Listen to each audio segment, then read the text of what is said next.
നമ്മുടെ കുറേ കൂട്ടുകാർ റിക്വസ്റ്റ് ചെയ്ത ഫേറ്റഡ് ഹേർട്സ് എന്ന ഡ്രാമയാണ് നമ്മൾ ഇന്ന് മുതൽ കാണുന്നത്. കഥ തുടങ്ങുന്നത് ജിങ്ഷു, സുഷ എന്നീ രണ്ട് രാജ്യങ്ങൾ തമ്മിലുള്ള കടുത്ത യുദ്ധത്തോടെയാണ്.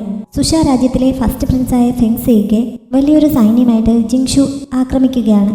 ഈ ജിങ്ഷു രാജ്യം തോൽവിയുടെ വക്കിൽ നിൽക്കുമ്പോഴാണ് അവിടുത്തെ ഏറ്റവും മികച്ച വീരവനിതയായ ചുവപ്പ് വസ്ത്രം ധരിച്ച ഒരു ജനറൽ ഹു യുക്ഷിയാവോ രംഗത്ത് വരുന്നത്.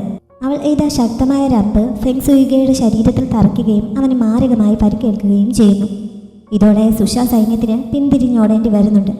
സുയിഗയുടെ ജീവൻ രക്ഷിക്കാനായിട്ട് അവൻ്റെ കുറച്ച് സൈനികർ അവനെ കൊണ്ട് രക്ഷപ്പെട്ടു പോകാൻ ശ്രമിക്കുന്നതിനിടയിൽ മറ്റൊരു കൂട്ടർ അവരെ വീണ്ടും അറ്റാക്ക് ചെയ്യുന്നു.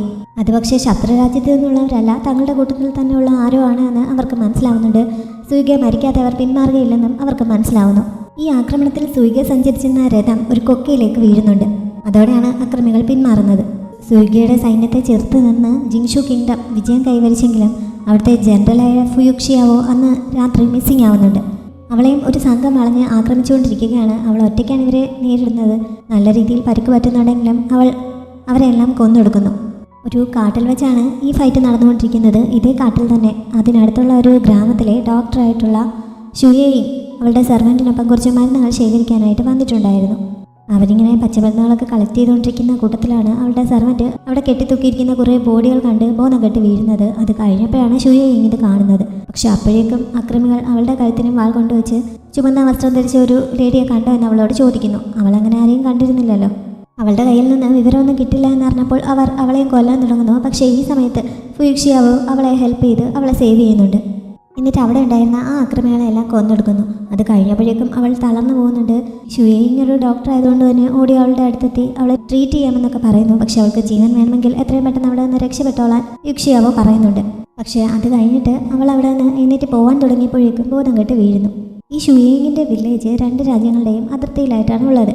അത് ശരിക്കും ഒരു മെഡിക്കൽ വില്ലേജാണ് എന്ന് പറയാം. ഈ രണ്ട് രാജ്യങ്ങളും തമ്മിലുള്ള യുദ്ധത്തിലൊക്കെ പരിക്കേൽക്കുമ്പോൾ മിക്കവാറും സൈനികരെ ട്രീറ്റ് ചെയ്യാനായിട്ട് കൊണ്ടുവരുന്നത് ഇങ്ങോട്ടേക്കാണ്. രണ്ട് സ്ഥലത്തെയും സൈനികരെ അവിടെ കൊണ്ടുവരാറുണ്ട്.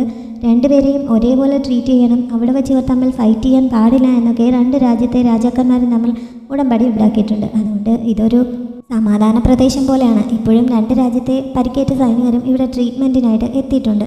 അവിടെയുള്ള സൈനികർ തമ്മിൽ യുദ്ധത്തെക്കുറിച്ച് പറഞ്ഞ് വാക്തർക്കങ്ങൾ ഉണ്ടാകുന്നുണ്ടെങ്കിലും അവിടുത്തെ മെയിൻ കാര്യസ്ഥൻ വന്ന് അവരെല്ലാവരെയും വഴക്ക് പറഞ്ഞ് അവിടുത്തെ റൂൾസൊക്കെ എന്തൊക്കെയാണെന്ന് ഒരിക്കൽ കൂടി ഓർമ്മിപ്പിക്കുന്നു. അങ്ങനെ എല്ലാവരും പിരിഞ്ഞു പോയപ്പോഴാണ് ഷുയേയും യുക്ഷിയായും കൊണ്ട് അവിടെ എത്തുന്നത്. അവളെ ട്രീറ്റ് ചെയ്യുന്നതിന് വേണ്ട അറേഞ്ച്മെൻറ്റ്സൊക്കെ പെട്ടെന്ന് തന്നെ ഷുയേയും ചെയ്യുന്നു. അവൾ ഒരു ഡോക്ടർ ആയതുകൊണ്ട് അവൾ നേരിട്ട് തന്നെയാണ് അവളെ ട്രീറ്റ് ചെയ്തതും.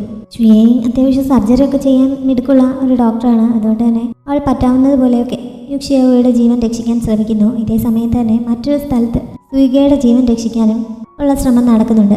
അവൻ സഞ്ചരിച്ചിരുന്ന രഥം കൊക്കയിലേക്ക് വീഴുന്നത് കാണിച്ചിരുന്നല്ലോ. പക്ഷേ അതിനു മുമ്പ് തന്നെ അവനും അവൻ്റെ ഫ്രണ്ട്സും അതിൽ നിന്ന് രക്ഷപ്പെട്ടിട്ടുണ്ടായിരുന്നു. ഈ അക്രമികൾ തൻ്റെ മരണം കാണാതെ അടങ്ങില്ല എന്ന് മനസ്സിലായതുകൊണ്ട് ഇടയ്ക്ക് വഴിയിൽ വെച്ച് അവരുടെ കണ്ണു വെട്ടിച്ച് ഇവരെല്ലാവരും അതിൽ നിന്ന് പുറത്തേയാടി അവിടെ അവരുടെ തൊളിച്ചിരിക്കുകയായിരുന്നു. എന്നിട്ട് രഥം മാത്രമാണ് പോയി ആ കൊക്കയിലേക്ക് വീണത്. അവൻ്റെ ഉള്ളിൽ തറച്ചിരുന്ന ആ അമ്പ് വലിച്ചൂരിയെടുത്ത് മുറിവൊക്കെ സ്റ്റിച്ച് ചെയ്തെങ്കിലും അവൻ്റെ ജീവൻ അപകടമാകുന്ന രീതിയിലാണ് അത് കൊണ്ടിരിക്കുന്നത്. അതുകൊണ്ട് അവൻ്റെ ജീവൻ രക്ഷിക്കാൻ തനിക്ക് കഴിയില്ല എന്ന് അവനെ ട്രീറ്റ് ചെയ്ത ഡോക്ടർ അവരെ അറിയിക്കുന്നുണ്ട്. സുയിഗയ്ക്ക് ഇപ്പോഴും ബോധമുണ്ട്. അതുകൊണ്ട് തങ്ങളുടെ സൈന്യത്തിൻ്റെ നാശനഷ്ടം എത്രയാണ് എന്നൊക്കെ അവൻ ചോദിച്ചറിയുന്നു. അവന് പരിക്കേറ്റതോടെ വലിയ രീതിയിൽ നാശമുണ്ടായി, ഒരുപാട് സൈനികർ കൊല്ലപ്പെട്ടു എന്നൊക്കെ അവൻ്റെ ആ വിശ്വസ്തർ അറിയിക്കുന്നു. പിന്നെ അവനെ ഷൂട്ട് ചെയ്ത ആളിൻ്റെ ഒരു ചിത്രം സംഘടിപ്പിച്ചുകൊണ്ട് വന്നിട്ടുണ്ട് എന്ന് പറഞ്ഞ് യുക്ഷിയാവോയുടെ ഒരു ചിത്രം അവർ അവന് കാണിച്ചു കൊടുക്കുന്നു. യുക്ഷിയാവോയെ പിടികൂടാനായിട്ട് കുറേ ആളുകളെ ഇപ്പോൾ തന്നെ അയച്ചിട്ടുണ്ട്. അവർ ജീവനോടെ അല്ലാതെ അവളെ പിടികൂടിക്കൊണ്ട് വരുമെന്നൊക്കെ അവർ അവനെ പറഞ്ഞ് സമാധാനിപ്പിക്കുന്നു. പിന്നെ അവൻ്റെ ജീവൻ രക്ഷിക്കാനായിട്ട് എന്തെങ്കിലും വഴിയുണ്ടോ എന്നും അവർ ചിന്തിക്കുന്നുണ്ട്. അതിന് അവൻ തന്നെ ഒരു സൊല്യൂഷൻ പറയുന്നു. വളരെ നേരിയ പ്രതീക്ഷയുള്ളെങ്കിലും അതൊന്ന് ട്രൈ ചെയ്ത് നോക്കണമെന്ന് അവൻ തീരുമാനിക്കുന്നുണ്ട്.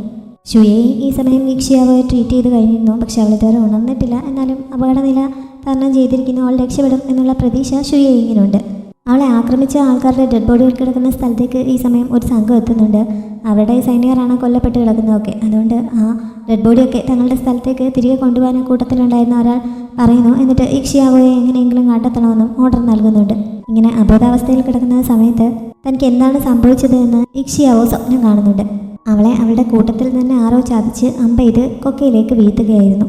അങ്ങനെയാണ് അവൾ താഴ്വാരത്തിലെത്തി ഈ ഫൈറ്റൊക്കെ നേരിടേണ്ടി വന്നത്. സുയിഗയുടെ തോൽവിയെക്കുറിച്ചുള്ള റിപ്പോർട്ട് അവരുടെ രാജ്യത്തും എത്തുന്നു. രാജാവിൻ്റെ മുന്നിൽ മന്ത്രിമാർ ഇതിനെക്കുറിച്ച് ചർച്ച ചെയ്യുകയാണ്. സൂയിക കാരണമാണ് ഇങ്ങനെ ഒരു തോൽവി സംഭവിച്ചതെന്ന് കുറച്ച് മന്ത്രിമാർ ആരോപിക്കുന്നുണ്ട്. പക്ഷേ അവിടുത്തെ പ്രൈം മിനിസ്റ്റർ അതിനെ എതിർക്കുന്നു. ഇപ്പോൾ മുൻഗണന നൽകേണ്ടത് എങ്ങനെയെങ്കിലും സേഫായിട്ട് അവനെ ഇവിടെ തിരികെ എത്തിച്ച് ട്രീറ്റ് ചെയ്യുന്നതിന് വേണ്ടിയിട്ടാണ്. അതുകൊണ്ട് ഈ കാര്യങ്ങളൊക്കെ പിന്നത്തേക്ക് മാറ്റിവെക്കാമെന്ന് പ്രൈം മിനിസ്റ്റർ പറയുന്നു. സത്യത്തിൽ രാജാവിനും അങ്ങനെ സംഭവിച്ചതിൽ വിഷമമുണ്ട്. അതുകൊണ്ട് ഈ പ്രൈം മിനിസ്റ്റർ പറഞ്ഞ് എന്നെ സപ്പോർട്ട് ചെയ്ത് തൽക്കാലം സഭ പിരിച്ചുവിടുന്നു. അവിടെ നിന്ന് തിരികെ പോകുന്ന വഴി പ്രൈം മിനിസ്റ്ററിൻ്റെ അനന്തരവനായിട്ടുള്ള മിങ് അദ്ദേഹത്തിന് സാധാരണഗതിയിൽ സൂയികയുടെ ശത്രുതയാണെങ്കിലും ഇപ്പോൾ എന്തിനാണ് സപ്പോർട്ട് ചെയ്തത് സംസാരിച്ചതെന്ന് ചോദിക്കുന്നുണ്ട്.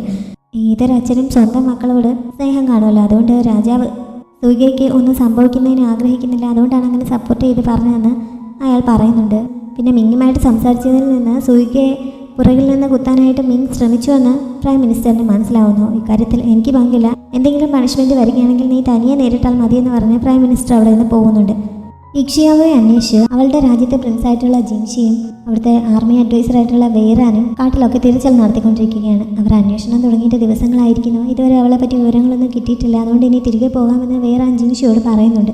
പക്ഷേ ഇക്ഷിയാവോ മരിച്ചുവെന്ന് വിശ്വസിക്കാൻ ജിൻഷി തയ്യാറാകുന്നില്ല.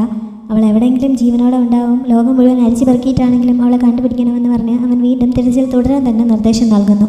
ഇക്ഷിയാവോയ്ക്ക് ബോധം വീഴുന്ന സമയത്ത് അവളുടെ കണ്ടീഷൻ ചെക്ക് ചെയ്തുകൊണ്ട് ഷുയേയിങ് അടുത്തിരിപ്പുണ്ടായിരുന്നു. പക്ഷേ ബോധം വീണ ഉടൻ തന്നെ ഇക്ഷിയാവോ അവളുടെ കഴുത്തിന് കുത്തിപ്പിടിച്ച് കൊല്ലാനിരുന്നു. ശത്രുക്കളുടെ താവളത്തിലാണ് താനെന്നാണ് അവൾ വിചാരിക്കുന്നത്. അതുകൊണ്ടാണ് ഇങ്ങനെ അറ്റാക്ക് ചെയ്യാൻ തുടങ്ങുന്നത്. അത് ഡോക്ടറാണ്, അവളാണ് രക്ഷപ്പെടുത്തിയതെന്നൊക്കെ അവിടെ ഉണ്ടായിരുന്ന സെർവൻ്റ് വിളിച്ച് പറയുന്നുണ്ടെങ്കിലും ഇക്ഷിയാവോ ഒന്നും വിശ്വസിക്കാൻ തയ്യാറാവുന്നില്ല. പക്ഷേ 3 മിനിറ്റ് കഴിഞ്ഞപ്പോഴേക്കും അവൾ തളർന്ന് വീഴുന്നുണ്ട്. അവൾക്ക് കൊടുത്ത മരുന്നിൻ്റെ എഫക്റ്റ് കാരണമാണ് അങ്ങനെ സംഭവിച്ചത്.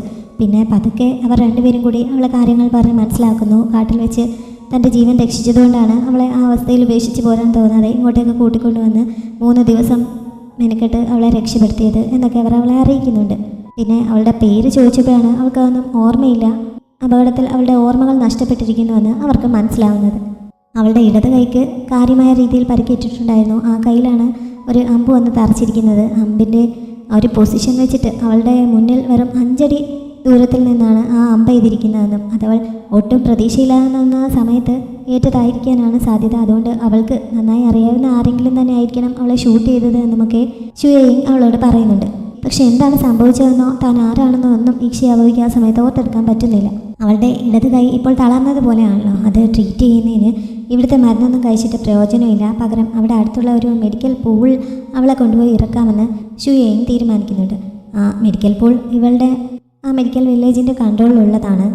ഒരുപാട് തരത്തിലുള്ള മരുന്നുകളൊക്കെ ചേർന്നിട്ടുള്ള വെള്ളമാണ് അതിലുള്ളത്. അതിനുള്ളിൽ കുളിച്ചു കഴിഞ്ഞാൽ പുറമേയുള്ള എത്ര വലിയ മുറിവുകളാണെങ്കിലും ഭേദപ്പെടും. അതുകൊണ്ട് അതൊന്ന് ട്രൈ ചെയ്യുന്നതിനായിട്ട് അവർ ഇക്ഷിയാവോയെ ആ പൂളിൻ്റെ അടുത്തേക്ക് കൂട്ടിക്കൊണ്ടു പോകുന്നു. പിന്നെ ഈ മുറിവുണങ്ങുന്നതിനുള്ള മറ്റൊരു മരുന്നും ഷുയേയിങ് അവൾക്ക് പ്രത്യേകമായി നൽകുന്നുണ്ട്. ഫുള്ളായിട്ട് ഡ്രസ്സൊക്കെ മാറ്റിയിട്ട് വേണം ആ പൂളിൽ ഇറങ്ങാൻ. കാരണം അവളുടെ ശരീരം മുഴുവൻ മുറിവുകളാണല്ലോ. ഇതെല്ലാം ഉണങ്ങണമെങ്കിൽ അങ്ങനെ തന്നെ ഇറങ്ങണം. അവിടെ വേറെ ആരും വരാൻ സാധ്യതയില്ല. അഥവാ ഇനി ആരെങ്കിലും വരികയാണെങ്കിൽ തന്നെ അതൊരിക്കലും ശത്രുക്കളാവുകയില്ല. ഇതെൻ്റെ അച്ഛൻ്റെ കീഴിലുള്ള സ്ഥലമാണ്. ഇവിടെ ഞങ്ങൾക്ക് വളരെ പരിചയമുള്ള ആൾക്കാർ മാത്രമേ എത്താറുള്ളൂ. അതുകൊണ്ട് ഒട്ടും പേടിക്കേണ്ട കാര്യമില്ല എന്നൊക്കെ ഷുയേയിങ് അവളോട് പറയുന്നു. അങ്ങനെ അവരെ വിശ്വസിച്ചിട്ട് ഇക്ഷിയാവോ ആ പൂളിനുള്ളിലേക്ക് ഇറങ്ങുന്നുണ്ട്. അതിലിറങ്ങിക്കഴിയുമ്പോൾ ഈ മരുന്നുകളുടെ എഫക്റ്റ് കാരണം അവൾ പെട്ടെന്ന് തന്നെ ഒരു കോമയിലാവും. അത് പേടിക്കേണ്ട കാര്യമില്ല, മരുന്ന് വർക്കാവുന്നതിൻ്റെ ലക്ഷണമാണ് എന്നൊക്കെ ഷുയേയിങ് നേരത്തെ തന്നെ പറഞ്ഞിട്ടുണ്ടായിരുന്നു. ആ പൂളിലിറങ്ങി അല്പസമയത്തിനുള്ളിൽ തന്നെ അവൾ മയങ്ങി പോവുകയും ചെയ്യുന്നുണ്ട്. അവളെ അവിടെ ആക്കിയിട്ട് ഷുയേയിങ് ഒക്കെ പുറത്തേക്ക് പോയിട്ടുണ്ടായിരുന്നു. ഈ സമയത്ത് ഇതേ പൂളിനെ പറ്റി അറിയാമായിരുന്ന സൂയികയും തൻ്റെ ജീവൻ രക്ഷിക്കുന്നതിനുള്ള അവസാന ശ്രമമെന്ന നിലയിൽ അവിടെ എത്തുന്നുണ്ട്. ഒരു ഗുഹയ്ക്കുള്ളിലാണ് ഈ പൂൾ. അവനും അതിനുള്ളിലേക്ക് തനിച്ചാണ് കയറിയത്. ട്രീറ്റ്മെൻറ്റിനായിട്ട് അവൻ ഡ്രസ്സൊക്കെ മാറ്റിയിട്ട് അതിനുള്ളിലേക്ക് ഇറങ്ങിയിരിക്കുന്നു.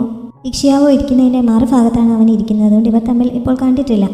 അതിനുള്ളിൽ ഇറങ്ങി അല്പസമയത്തിനുള്ളിൽ തന്നെ അവനും മയക്കം പിടിക്കുന്നു. ഇക്ഷിയാവോയെ അന്വേഷിച്ച് സൂയികയുടെ ആൾക്കാരും പ്രിൻസിൻ്റെ ആൾക്കാരും ഈ സമയം ആ മെഡിക്കൽ വില്ലയിൽ എത്തുന്നുണ്ട്. സൂയികയുടെ ആൾക്കാർ വേഷ്യന്മാർ സമാധാനപരമായിട്ടാണ് അന്വേഷിക്കുന്നത്. പക്ഷേ പ്രിൻസിൻ്റെ ആൾക്കാർ നേരിട്ട് സൈനികരുമായിട്ട് അവിടെ ചെന്ന് പ്രശ്നമുണ്ടാക്കി അവളെ പറ്റി അന്വേഷിക്കുന്നു. ഷുയേയിങ്ങിന് അവളെ പറ്റിയാണ് ഈ അന്വേഷിക്കുന്നതെന്ന് ആദ്യമേ മനസ്സിലാവുന്നുണ്ടെങ്കിലും അവൾ സത്യം പറയാൻ തയ്യാറാവുന്നില്ല. അങ്ങനെ അവർ ഫോഴ്സ് ചെയ്ത് അവിടെ മുഴുവൻ തിരച്ചിൽ നടത്തുന്നുണ്ട്. ഈ സമയത്ത് ഇക്ഷിയാവോ ആ ട്രീറ്റ്മെൻറ്റ് കഴിഞ്ഞിട്ട് ആ പൂളിൽ നിന്ന് കയറുന്നു. അങ്ങനെ അവിടെ മറ്റാരോ ഉണ്ട് എന്ന് സൂയികയ്ക്ക് മനസ്സിലാവുന്നു. അവൻ നോക്കിയപ്പോൾ ഇവൾ ഡ്രസ്സ് ചെയ്യുന്നത് കാണുന്നുണ്ട്. അവൻ വേഗം ശബ്ദമുണ്ടാക്കാതെ എഴുന്നേറ്റ് പോയി അവനും ഡ്രസ്സ് ചെയ്യുന്നു. പക്ഷേ ഈ സമയത്ത് അവിടെ ആരോ ഉണ്ടെന്ന് ഇക്ഷിയാവോയ്ക്ക് മനസ്സിലാവുന്നു. അങ്ങനെ അവർ തമ്മിൽ കാണുന്നുണ്ട്. ഇവൻ അവളുടെ മുഖത്തേക്ക് നോക്കാതെയാണ് സംസാരിക്കുന്നത്. താൻ അറിയാതെ ഒരു എമർജൻസിയിൽ ഇവിടെ വന്ന് പോയതാണ്. ഇതിൻ്റെ ഓണറിനെ നേരിട്ട് അറിയാവുന്നതാണ്. അദ്ദേഹത്തോട് നേരിട്ട് കാര്യങ്ങൾ പറഞ്ഞോളാം എന്നൊക്കെ അവൻ ഒരു ക്ഷമാപണം പോലെ പറയുന്നു. അവൻ ആരാണ് എന്ന് അവൾ ഈ സമയത്തൊക്കെ ചോദിക്കുന്നുണ്ടെങ്കിലും അതിന് മറുപടി പറയുന്നതിന് മുമ്പ് തന്നെ അവൻ മയങ്ങി അവിടെ വീഴുന്നു. അവൾ അവനെ മൈൻഡ് ചെയ്യാതെ പോകാൻ തുടങ്ങിയതാണ്. ഈ സമയത്താണ് അവൻ്റെ കയ്യിലിരിക്കുന്ന ആ ചിത്രം അവൾ ശ്രദ്ധിക്കുന്നത്. അങ്ങനെ അവൾ അതെടുത്ത് നോക്കിയപ്പോൾ അവളുടെ ചിത്രം തന്നെയാണ് എന്ന് കാണുന്നു. പ്രിൻസിൻ്റെ ആൾക്കാർ ആ വില്ലയിൽ മുഴുവൻ തിരഞ്ഞിട്ടും ഇക്ഷിയാവോയെ കാണാതെ തിരികെ ഫ്രണ്ടിലെത്തി അവളെ എവിടെയാണ് ഒളിപ്പിച്ചിരിക്കുന്നതെന്നൊക്കെ ഷുയേയിങ്ങിനോട് ചോദിക്കുന്നു. പക്ഷേ ഇവിടെ അങ്ങനെ ആരുമില്ല. നിങ്ങൾ അനുവാദമില്ലാതെ ഇതിനുള്ളിൽ കയറി ഇങ്ങനെ തിരച്ചിൽ നടത്തിയതിന് എനിക്ക് മറുപടി നൽകണം. 2 രാജാക്കന്മാരും ഞങ്ങൾക്ക് പ്രൊട്ടക്ഷൻ നൽകിയിട്ടുള്ളതാണ്. പിന്നെ നിങ്ങൾ എന്താണ് ഇങ്ങനെയൊക്കെ ചെയ്തതെന്നൊക്കെ ചോദിച്ച് ഷുയേയിങ് അവരെ എതിർത്ത് നൽകുകയാണ്. അവസാനം ആ സൈന്യരുടെ കൂടെ ഉണ്ടായിരുന്ന വെയ്റാൻ ഇപ്പോൾ പ്രശ്നം ഉണ്ടാക്കിക്കൊണ്ടിരിക്കുന്ന വെയിനിങ്ങിനെയും വിളിച്ചുകൊണ്ട് മറ്റു ഭാഗത്തേക്ക് അന്വേഷണം നടത്താമെന്ന് പറഞ്ഞ് പോകുന്നുണ്ട്. ഇതൊക്കെ അവിടെ നിൽപ്പുണ്ടായിരുന്ന സൂയികയുടെ ആൾക്കാരും കാണുന്നുണ്ടല്ലോ. അതുകൊണ്ട് അവരും തൽക്കാലം തിരികെ പോകുന്നു. ഇക്ഷിയാവോ ഈ സമയം സൂയികയെ അവിടെ ഇടത്തേക്ക് ചാരിയിരുത്തി ഉണർത്താനുള്ള ശ്രമത്തിലൊക്കെയാണ്. പക്ഷെ അവന് ബോധം വീഴുന്നുണ്ടായിരുന്നില്ല. വെള്ളം വേണമെന്ന് പറഞ്ഞുകൊണ്ടിരിക്കുകയാണ്. അവൻ്റെ കയ്യിൽ തൻ്റെ ചിത്രം ഉള്ളതുകൊണ്ട് തന്നെ തന്നെക്കുറിച്ച് എന്തെങ്കിലും വിവരം അവൻ്റെ കയ്യിൽ നിന്ന് കിട്ടുമെന്നുള്ള പ്രതീക്ഷയിൽ അവൾ അവനെ ഉണർത്താൻ ശ്രമിച്ചുകൊണ്ടിരിക്കുകയാണ്. അതിനുവേണ്ടി നേരത്തെ ഷുയേയിങ് അവൾക്ക് നൽകിയിട്ട് പോയ മരുന്ന് അവൾ ഇവനെ കഴിപ്പിക്കുന്നു. പിന്നെ അവൻ വെള്ളം ചോദിച്ചപ്പോൾ ആ പൂളിൽ നിന്ന് അതിനെക്കുറിച്ച് വെള്ളം കോരി കുടിപ്പിക്കുകയും ചെയ്യുന്നുണ്ട്.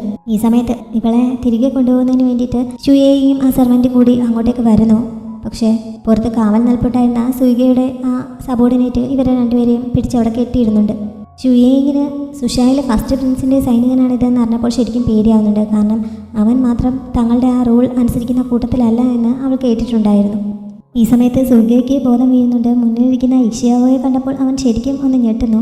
അവൾ ആ ഞെട്ടൽ തിരിച്ചറിയുന്നുണ്ട്. അതുകൊണ്ട് താൻ അവൻ്റെ ശത്രുവാണ് എന്ന് അവൾക്ക് മനസ്സിലാവുന്നു. പക്ഷെ അവളോട് സംസാരിച്ചപ്പോൾ അവൾക്ക് ഓർമ്മയില്ല എന്ന് അവന് വളരെ പെട്ടെന്ന് തന്നെ മനസ്സിലാവുന്നുണ്ട്. അവളാണെങ്കിൽ നീ ആരാണ്, നിന്റെ റിയാക്ഷൻ കണ്ടിട്ട് നീ എൻ്റെ ശത്രുവാണെന്ന് തോന്നുന്നല്ലോ എന്നൊക്കെ ചോദിക്കുന്നുണ്ട്. സിറ്റുവേഷൻ മനസ്സിലാക്കിയ സൂയികയെ പെട്ടെന്ന് ഞാൻ നിന്റെ ശത്രുവൊന്നുമല്ല, ഞാൻ കുറേ ദിവസങ്ങളായിട്ട് നിന്നെ അന്വേഷിക്കുകയായിരുന്നു, പെട്ടെന്ന് ഇങ്ങനെ കണ്ടതുകൊണ്ടുള്ള സന്തോഷം കൊണ്ടാണ് അങ്ങനെ റിയാക്ട് ചെയ്തത്. ഞാൻ നിൻ്റെ ഫ്രണ്ട് ഫെങ്സിയുകയാണ്, നിന്നെ രക്ഷിക്കുന്നതിന് വേണ്ടിയിട്ടാണ് എനിക്കിങ്ങനെയൊക്കെ പറ്റിയത്, എന്നിട്ട് നീ ഇങ്ങനെയാണോ എന്നോട് സംസാരിക്കുന്നതെന്നൊക്കെ ചോദിച്ച് അവളെ തെറ്റിദ്ധരിപ്പിക്കാൻ ശ്രമിക്കുന്നു. പക്ഷെ അവൾ ഇപ്പോഴും നല്ല അലേർട്ടായിട്ട് തന്നെയാണ് ഇരിക്കുന്നത്. ഈ സമയത്ത് അവൻ്റെ ആ പുറത്ത് നിൽപ്പുണ്ടായിരുന്ന അസിസ്റ്റൻ്റ് ഒരു മുയലിനെയും പിടിച്ചുകൊണ്ട് അകത്തേക്ക് വരികയും ചെയ്യുന്നു. അവൻ ഇക്ഷിയാവോയെ കണ്ടപ്പോൾ പെട്ടെന്ന് അറ്റാക്ക് ചെയ്യാനായിട്ട് വാൾ ഊരുന്നുണ്ട്. അതുകൊണ്ട് അവളെ താൻ ശരിക്കും അവരുടെ ശത്രു തന്നെയാണ് എന്ന് അവൾ ഉറപ്പിക്കുന്നു. യുദ്ധസമയത്ത് അവൾ എയ്ത അമ്പ് അവൻ്റെ ശരീരത്തിൽ തറച്ചിരുന്നത് അവൻ കയ്യിൽ കൊണ്ട് നടക്കുന്നുണ്ടായിരുന്നു. അവൻ ഉറങ്ങിയ സമയത്ത് അത് ഇക്ഷിയാവോ കൈക്കലാക്കിയിട്ടുണ്ടായിരുന്നു. അവളിപ്പോൾ അത് അവൻ്റെ കഴുത്തിന് നേരെ പിടിച്ച് അവനെ കൊല്ലുമെന്ന് പറഞ്ഞ് ഭീഷണിപ്പെടുത്തുന്നു. അങ്ങോട്ടേക്ക് ഓടി വന്ന ഗുയുവിനോടായിട്ട് നീ ഇതാരാണ് ഇവിടെ ഇരിക്കുന്നതെന്ന് കണ്ടില്ലേ, ഇത് ഇക്ഷിയാവോയാണ്, നമ്മൾ എത്ര ദിവസമായിട്ട് ഇവളെ അന്വേഷിക്കുകയാണ് എന്നൊക്കെ പറഞ്ഞ് സീഗെ അവന് ക്ലൂ നൽകാനായി ശ്രമിക്കുന്നുണ്ട്. എന്നിട്ട് അവൻ കഴുത്തിൽ നിന്ന് പതുക്കെ അവളുടെ കൈ പിടിച്ച് മാറ്റിയിട്ട് ഗുയുവിനോടായിട്ട് ആ മുയലിനെ എത്രയും പെട്ടെന്ന് കഴിക്കാൻ തക്കവണ്ണം ശരിയാക്കാൻ പറയുന്നു. അവൻ്റെ ക്ലൂ മനസ്സിലാക്കി ഗുയു പുറത്തേക്ക് ഇറങ്ങി പോകുന്നുണ്ട്. ഇക്ഷിയാവോയ്ക്ക് ഇപ്പോഴും അവനെ അങ്ങോട്ട് പോകുന്ന വിശ്വാസമായിട്ടില്ല. ദേ എൻ്റെ ആൾക്കാർ മുഴുവൻ പുറത്ത് നിൽപ്പുണ്ട്, എനിക്ക് നിന്നെ കൊല്ലണമെങ്കിൽ അവരെ ഇങ്ങോട്ടേക്ക് വരുത്തിച്ചാൽ പോരെ, ഞാനത് ചെയ്യുന്നില്ലല്ലോ, ഞാൻ സത്യം തന്നെയാണ് പറഞ്ഞത്, നമ്മൾ ശരിക്കും ഫ്രണ്ട്സാണ് എന്നൊക്കെ സിഗെ വീണ്ടും പറയുന്നുണ്ട്. നീ പറയുന്നതൊക്കെ സത്യമാണെങ്കിൽ എൻ്റെ ശത്രുക്കൾ ആരാണ്, എന്നെ കൊല്ലാൻ ശ്രമിച്ച ആരാണ് എന്ന് അവൾ അവനോട് ചോദിക്കുന്നു. അത് അത്ര നിസ്സാരക്കാരായിരിക്കാൻ സാധ്യതയില്ല, നിന്നെ അത്ര പെട്ടെന്നൊന്നും ആർക്കും കൊല്ലാൻ സാധിക്കില്ല, അതാരാണെന്ന് നമുക്ക് കണ്ടുപിടിക്കണം എന്നൊക്കെ അവൻ പറയുന്നുണ്ട്. അപ്പോഴേക്കും പുറത്തേക്ക് പോയ ഗുയു അവൻ്റെ ബാക്കിയുള്ള സൈനികർക്ക് അത്യാവശ്യമായിട്ട് അങ്ങോട്ടേക്ക് എത്താനുള്ള മെസ്സേജ് അയക്കുന്നുണ്ട്. അങ്ങനെ അവരെല്ലാം അങ്ങോട്ടേക്ക് പുറപ്പെടുന്നു. തികെ സമയം നീട്ടി കിട്ടുന്നതിന് വേണ്ടിയിട്ട് ആ മുയലിനെ റോസ്റ്റ് ചെയ്ത് അവളോടൊപ്പം കഴിക്കാനുള്ള തയ്യാറെടുപ്പിലൊക്കെയാണ്. ഈ സമയത്തും തന്നെ കൊല്ലാൻ ശ്രമിച്ച ആരാണെന്ന് പറയാൻ അവൾ അവനോട് ആവശ്യപ്പെട്ടുകൊണ്ടിരിക്കുകയാണ്. ആ യുദ്ധത്തിൽ ഏറ്റവും കൂടുതൽ സംഭാവന നൽകിയത് നീയാണ്, നീ ശത്രുരാജ്യത്തിൻ്റെ പ്രിൻസിന് നേരെ എയ്ത അമ്പ് അയാളുടെ ജീവൻ എടുക്കേണ്ടതായിരുന്നു, അതുകൊണ്ടാണ് അവർ യുദ്ധത്തിൽ പരാജയപ്പെട്ടത് എന്നൊക്കെ അവൻ പറയുന്നു. തൻ്റെ അമ്പേറ്റിട്ട് ആ പ്രിൻസ് കൊല്ലപ്പെട്ടതെന്ന് അവൾ പെട്ടെന്ന് ചോദിക്കുന്നുണ്ട്. അവൻ കഷ്ടിച്ചാണ് രക്ഷപ്പെട്ടത് എന്നവൻ പറഞ്ഞപ്പോൾ എങ്കിൽ പിന്നെ അവൻ തന്നെ ആയിരിക്കണം എന്നെ കൊല്ലാൻ ശ്രമിച്ചത്, അവൻ്റെ ജീവൻ എടുക്കാൻ ശ്രമിച്ചതിനുള്ള പ്രതികാരമായിരിക്കണം എന്നൊക്കെ അവൾ പറയുന്നു. പിന്നെ ഇങ്ങനെ എൻ്റെ കൈകൊണ്ട് വീഴാൻ മാത്രമേ ഉള്ളൂ എങ്കിൽ അവൻ അത്ര വലിയ ആളൊന്നും ആയിരിക്കില്ല എന്നും അവൾ പറയുന്നുണ്ട്. അതിന് സാധ്യതയില്ല, അവൻ്റെ രാജ്യത്ത് അവന് മറ്റൊരു പേരുകൂടിയുണ്ട്, കില്ലർ ഗോഡ് എന്നാണ് അവിടെ എല്ലാവരും അവനെ വിളിക്കുന്നത്.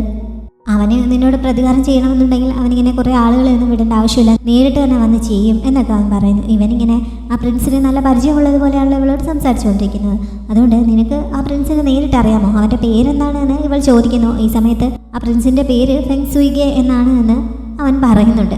അവൻ്റെ പേര് അങ്ങനെ തന്നെയാണെന്ന് കുറച്ച് മുമ്പ് പറഞ്ഞല്ലോ. അതോടെ താൻ ശത്രുവിൻ്റെ കയ്യിലാണ് വെട്ടിരിക്കുന്നതെന്ന് അവൾക്ക് മനസ്സിലാവുന്നു. പക്ഷേ അവൾക്ക് എന്തെങ്കിലും ചെയ്യാൻ പറ്റുന്നതിന് മുമ്പ് തന്നെ അവൻ്റെ സൈനികർ അവളെ വളയുന്നുണ്ട്. കൂടുതലൊന്നും പറയാൻ അവസരം നൽകാതെ അവർ അവളെ ബോധം കെടുത്തുകയും ചെയ്യുന്നു.